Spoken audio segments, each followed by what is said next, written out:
जैसा कि last episode में हमने देखा कि ककाशी सेंसी बेहोश हो जाते हैं। जब ककाशी की आंख खुलती है तब वो देखता है कि वो किसी घर में है। तब एक लेडी आती है और पूछती है कि वो कैसा है। तब वो उसे बताता है कि वो अभी सही है, लेकिन उसे पूरा सही होने में कम से कम 1 हफ्ता लगेगा। तभी नारुतो और बाकी लोग भी वहाँ जाते हैं और वो उसे बताते हैं कि उसके बेहोश होने के बाद वो लोग ककाशी को ब्रिज बिल्डर के घर में ले आए थे। तब साकुरा ककाशी से कहती है कि आपका शैरिंगन कमाल का है, लेकिन ये आपकी बॉडी पर बहुत दबाव बनाता है, तो आप इसे यूज क्यों करते हैं। तब ब्रिज बिल्डर कहता है कि वैसे इन्होंने उस शैरिंगन से इतने बड़े निंजा को मार डाला है, तो अभी हम पर खतरा नहीं है। लेकिन तभी साकुरा फिर से उस ट्रैकर के बारे में बात करती है। तब ककाशी उसे बताता है कि उस ट्रैकर का काम ही यही था कि वो ज़बूज़ा को मारकर उसकी बॉडी को ले जाए, वरना अगर किसी भी निंजा की बॉडी उसके दुश्मन के हाथ लग जाए तो वो उसके कई सारे राज जान सकते हैं। फिर वो उसे बताता है कि अगर कभी उसकी मौत होती है तो उसके दुश्मन उसकी बॉडी से उसके शैरिंगन को जानने की कोशिश करेंगे, जो उसके गांव के लिए अच्छा नहीं होगा। इसलिए उन ट्रैकर का काम ऐसी घटनाओं को रोकना है। तब हम देखते हैं कि वो ट्रैकर निंजा ज़बूज़ा की बॉडी से डील कर रहा होता है और वो उसकी मुंह की पट्टी हटाकर खून निकालने की सोचता है।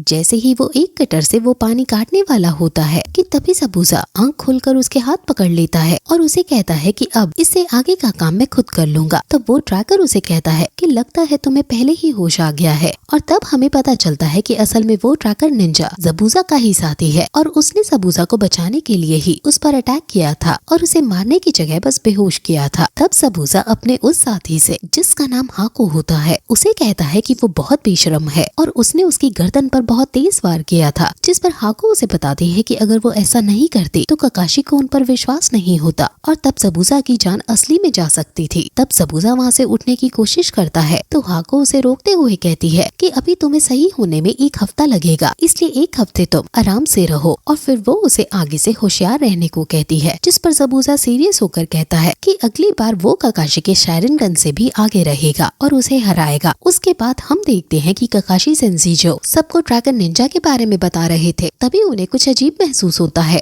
और जब वो पुरानी सारी बातों को याद करते हैं तो उन्हें लगता है कि उन्होंने कुछ छोड़ दिया है। तब वो अपनी बात को आगे बढ़ाते हुए कहते हैं कि ट्रैकर निंजा बहुत ताकतवर होते हैं और वो तुरंत ही रॉच निंजा की बॉडी का नामो निशान मिटा देते हैं। तभी उसे याद आता है कि वो ज़बूज़ा की बॉडी को कहीं ले गया था, जबकि उसे वहीं उसकी बॉडी को नष्ट कर देना चाहिए था। तब ककाशी उन वेपन्स के बारे में भी सोचता है जिससे उस ट्रैकर निंजा ने ज़बूज़ा पर अटैक किया था और तब उन लोगों को समझ आ जाता है कि असल में वो ट्रैकर निंजा ज़बूज़ा का साथी था और ज़बूज़ा अभी भी जिंदा है। और तब ककाशी उन सबको बताता है कि ज़बूज़ा अभी भी जिंदा है, जिससे नारुतो, साकुरा और वो बुढ़ा आदमी चौंक जाते हैं। तब ककाशी उन्हें आगे बताता है कि ज़बूज़ा ने अपनी पल्स थोड़ी देर के लिए रोक ली थी, जिससे उन्हें लगा कि उसकी मौत हो चुकी है। और फिर वो उस वेपन के बारे में भी बताता है जिससे उस ट्रैकर निंजा ने अटैक किया था और वो वेपन किसी को मार नहीं सकता, इसलिए उसे विश्वास है कि वो ट्रैकर वहाँ ज़बूज़ा को मारने नहीं बल्कि बचाने आया था। ये सब सुनकर नारुतो एक्साइटेड हो जाता है और उसे खुद हराने के बारे में सोचने लगता है। तब ककाशी उन लोगों को ट्रेनिंग के लिए कहता है,